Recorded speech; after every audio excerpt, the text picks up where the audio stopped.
मुफ्ती साहब का बयान मैं बड़े गौर और इन्हमाक से सुन रही थी। बयान बड़ा पुरअसर था।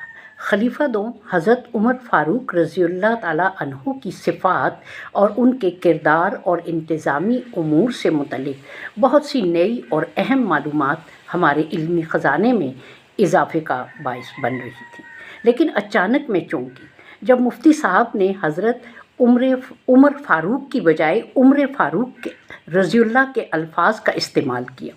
मुझे बड़ी हैरत हुई क्योंकि हज़रत उमर फ़ारूक और हज़रत उम्र फ़ारूक के अल्फाज में मेरी नाक़िस मालूमात के मुताबिक बहुत फ़र्क था। ज़बान उर्दू के कवायद और ज़वाबित से लाइल्मी की बुनियाद पर हम अक्सर इस ज़बान के साथ नाइंसाफ़ी बरतते हैं, लेकिन हमें इसका एहसास तक नहीं होता।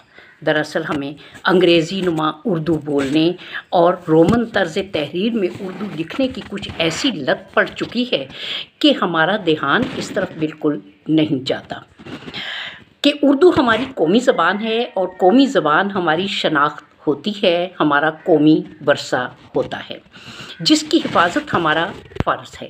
इसके बरक्स अंग्रेज़ी को हम ज़्यादा अहमियत देते हैं। ख़ुद को मॉडर्न, लिबरल और तरक्की याफ्ता ज़ाहिर करने के लिए हमने जो मायार मुकर्रर कर रखा है उसमें सरे फ़हरिस्त ज़बान अंग्रेज़ी में महारत हासिल करना है। लेकिन अफसोस हमारी मिसाल ऐसी हो चुकी है कि ना तो हम तीतर हैं और ना ही बटेर।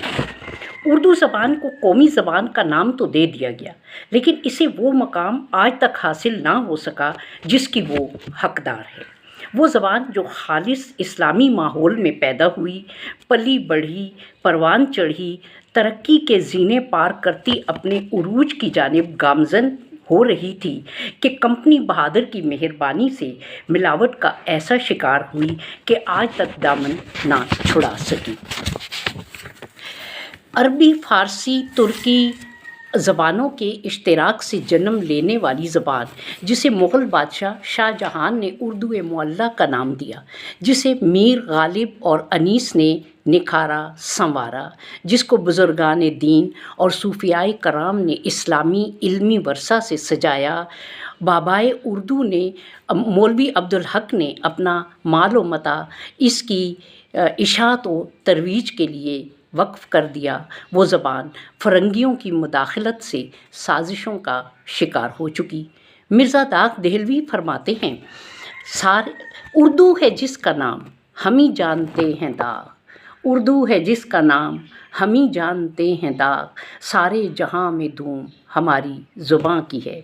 जिस ज़बान पर मिर्ज़ा दाग देहलवी फ़ख्र करते थे, आज हम उसी ज़बान को बोलने में शर्म महसूस करते हैं, इसलिए कि हम एहसास कमतरी का शिकार हैं। निज़ाम तालीम की मेहरबानी से हम ना तो तीतर हैं ना बटेर हैं। तालिब इल्म अंग्रेज़ी बोलने पर मजबूर हैं कि इसके बग़ैर मुआशरे में रहना, तरक्की करना और सरकारी नौकरियां हासिल करना नामुमकिन नज़र आता है। चुनांचे उर्दू और अंग्रेज़ी के मिलाप से एक मज़हक़ा ख़ेज़ ज़बान वजूद में आती जा रही है। आज दुनिया ग्लोबल विलेज बन चुकी है और सोशल मीडिया के ज़ेर असर हमारी ज़बान उर्दू अपनी असल से दूर होती जा रही है। इस तरफ तवज्जो देने की बहुत ज़रूरत है।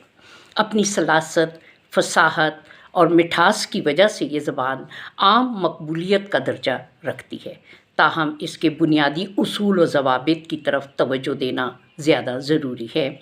इस ज़बान का दामन बेहद वसी है और दूसरी ज़बानों के अल्फाज बड़ी आसानी और ख़ूबसूरती से अपने दामन में समेट लेती है। अगर हमारे मुकर्ररीन, वाइज़ीन और मुफ्तियान कराम भी इस पर अपनी नज़र इनायत करते हुए अल्फाज के इस्तेमाल और तलफ़्फ़ुज़ का ख़याल रखें तो यकीनन हमारी प्यारी उर्दू ज़बान दुनिया की तरक्की याफ्ता ज़बानों में से किसी तरह भी कम नहीं।